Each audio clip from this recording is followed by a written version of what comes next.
My name's Tim Polz. I'm Vice President of Development with SoCore Energy.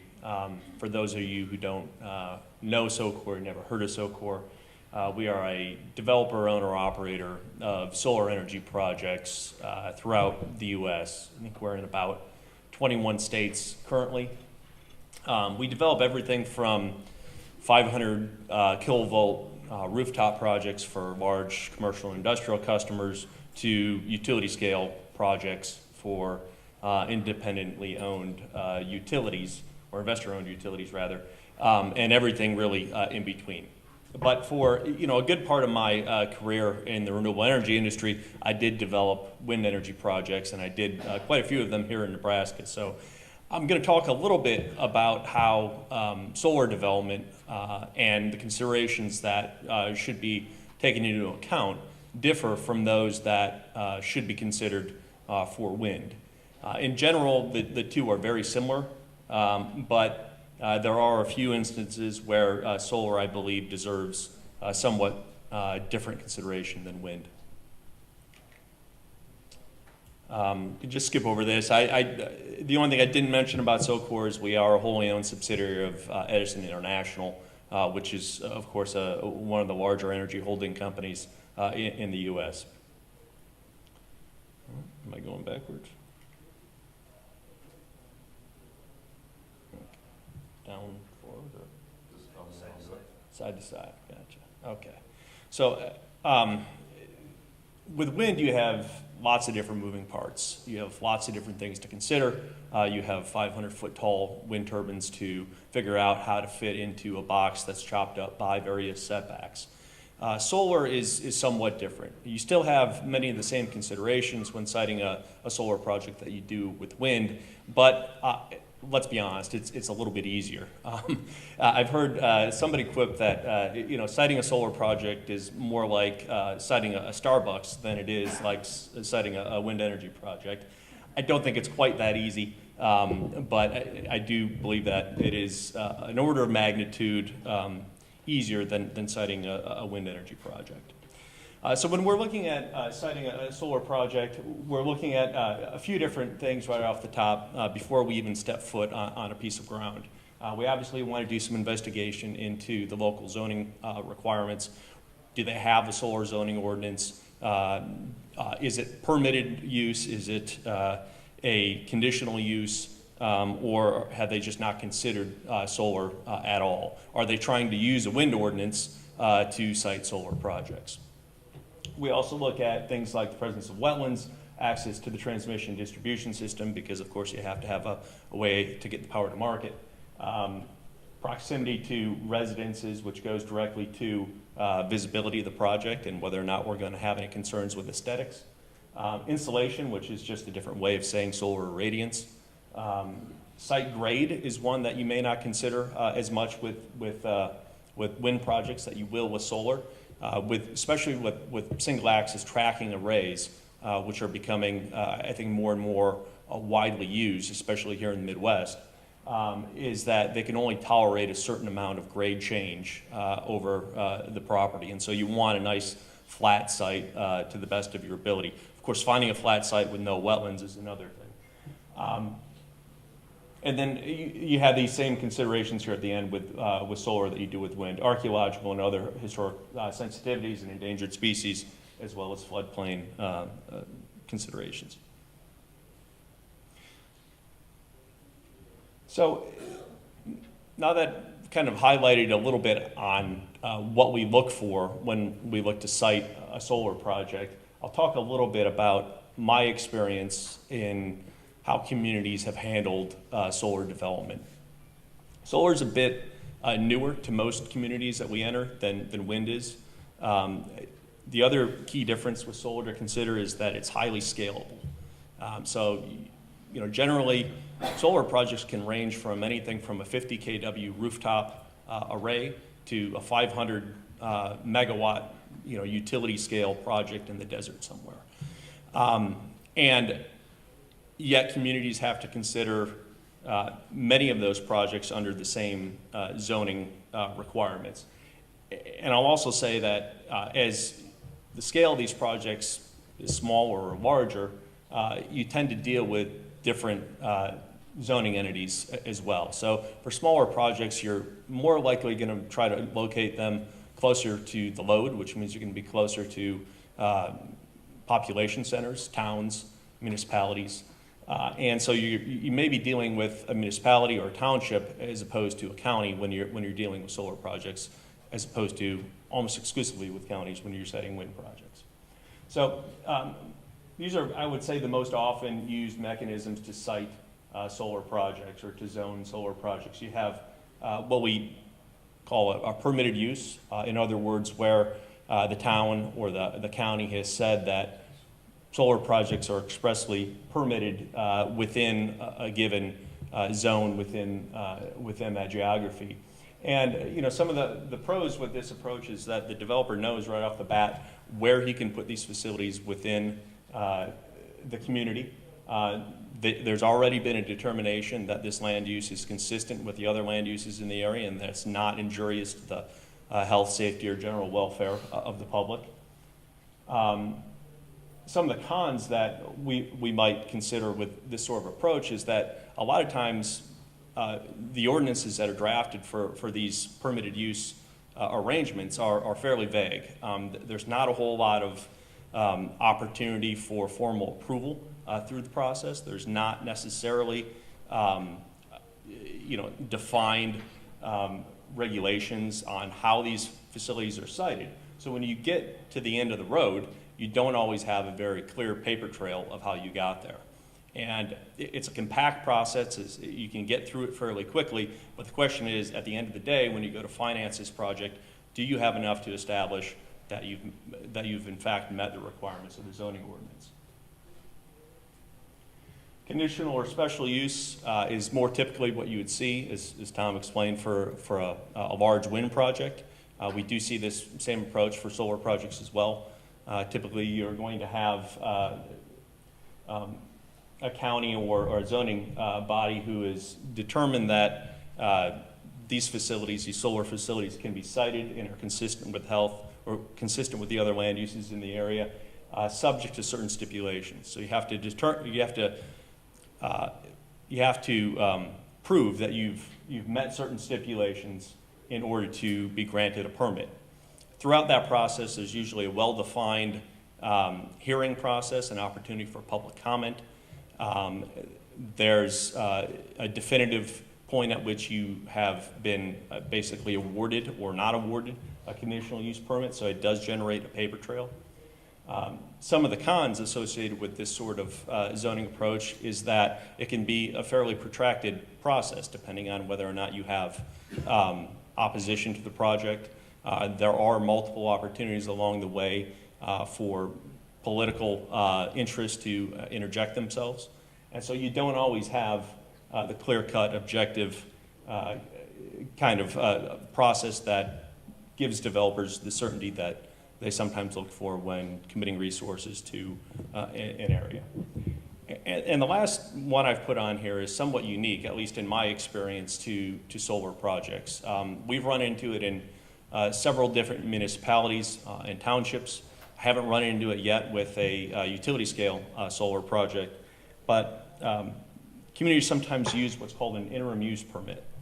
And I guess it's very similar to a conditional use permit in the sense that you have to demonstrate that you've met certain stipulations in order to be granted a permit and for the solar project to be deemed to be consistent with the land use, the existing land use in the area. But the difference is that there's typically a finite period of time for which this interim use permit is good for. So they'll either put an expiration date on it right up front, and you have to be sure that that matches up with whatever power purchase agreement or other arrangement you have to sell the power to the off-taker. Otherwise, you can run into a situation where you may have permit uncertainty part of the way through the operating life of your project.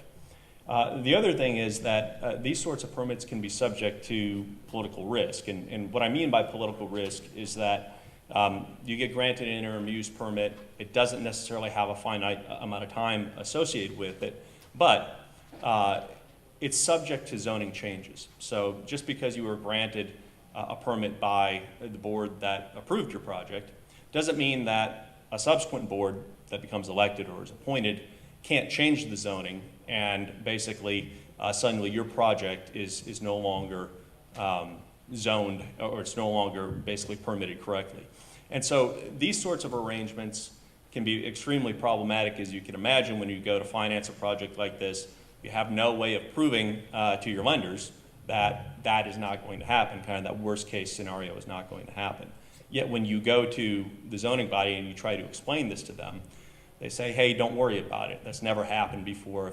If we tried to do that, we'd be laughed out of court, this, that, and the other. But you can see where what the county or the zoning body thinks is realistic and what the expectation of your lenders are not consistent.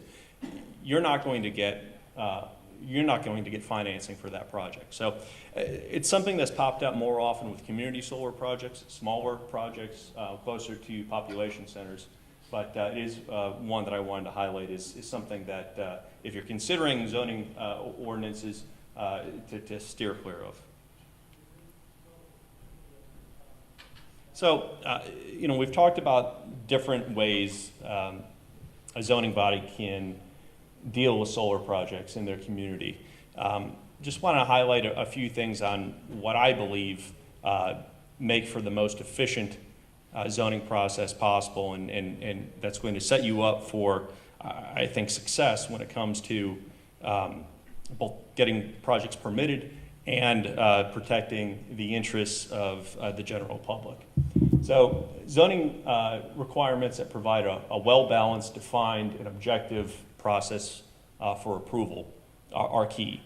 And what I mean there is that less is not always more. So if you say, hey, look, we don't have a solar zoning ordinance, but trust us, come on in, we'll find a way to deal with your project, we'll bring it through somehow, some way.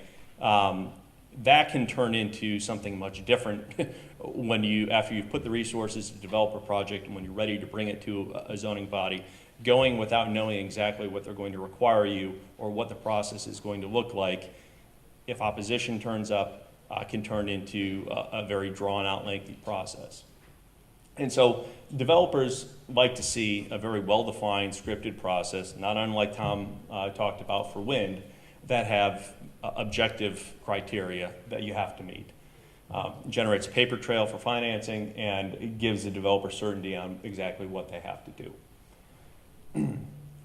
Permit stipulations that are objective and don't create uncapped or political risk. So we talked a little bit about this previously with the interim use permit. Political risk is bad in the sense that it creates the opportunity for a permit to be invalidated once a project is up and operating by a subsequent board. But other things I would point to are things like property values protection plans. They sound good on their face, and a community might think, hey, I'm doing well by my citizens to put this in place, even though there's no evidence that wind or solar projects have any impact on property values. But we're going to put something in place nonetheless. The issue is that many times the requirements and the standards by which property values plans are implemented are extremely vague. And so you could be granted a permit, you could be subject to a property values protection plan, and you could have no idea on how that property value protection plan is going to be implemented or what the cost could potentially be to you and your project 5, 10, 15 years down the road. Lastly, that there's an opportunity for public input. I think there's a perception sometimes that developers just want to get through the process without having to deal with potential opposition. And I just don't think that's the case. We certainly want to know whether that opposition is out there. We want to be upfront. We want to consider those concerns that are raised through the development process. And having a venue for those comments to be raised, vetted, answered, and hopefully addressed is beneficial to all sides. It's beneficial to the county or the township or the zoning body. It's beneficial to the developer, and it's beneficial to the folks who are raising the concerns. We would much rather deal with this sort of public opposition in a zoning hearing, provided that it's done in a scripted well thought out manner than we would in some sort of administrative appeal or litigation down the road.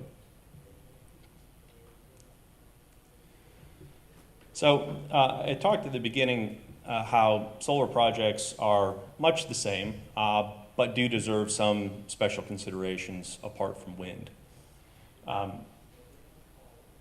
The project footprint for a solar project is going to be much smaller than you're going to see for a wind project. So on average, a megawatt of solar on an AC basis, it takes up about 7 megawatts or 7 acres of land. And that's for a single axis tracking array. And so when you look at, say, a 100 megawatt solar project, you're talking about a sizable piece of property, but you're not talking about the same, thousands of acres that would be required for a wind project. The difference is that solar projects take up, I would say, probably 95 to 98% of the land that they're sited on. So they're going to take up and utilize a much larger percentage of the footprint that they're on. And that has, I guess, positive and negative aspects to it. There's fewer landowners that are going to be affected in the community by a solar project. If you set a 100 megawatt solar project in a community, you're going to affect fewer landowners than you're going to affect by siting the same size wind project in that community. But at the same time, you're only working most likely with 1 or 2 landowners, and so the benefits associated with that project as far as lease payments go and other positive economic development attributes of the project are confined to a much smaller pool of landowners. And so those sorts of things will materialize at some point during the zoning process. You're either going to have smoother sailing because you're not going to have as many interested parties coming in to comment on the project, or you're going to have a solar project that's sited near a populated area, and you're going to have more people coming in and saying, hey, look, what good is this project bringing to me and to my neighbors? It's really only benefiting one landowner. Aesthetics is the other thing here. I talked a little bit about how solar projects are highly scalable, and so they can be sited, they can be smaller, and they can be sited more closely to populated areas than wind projects typically can. That means more people are probably going to see them up close.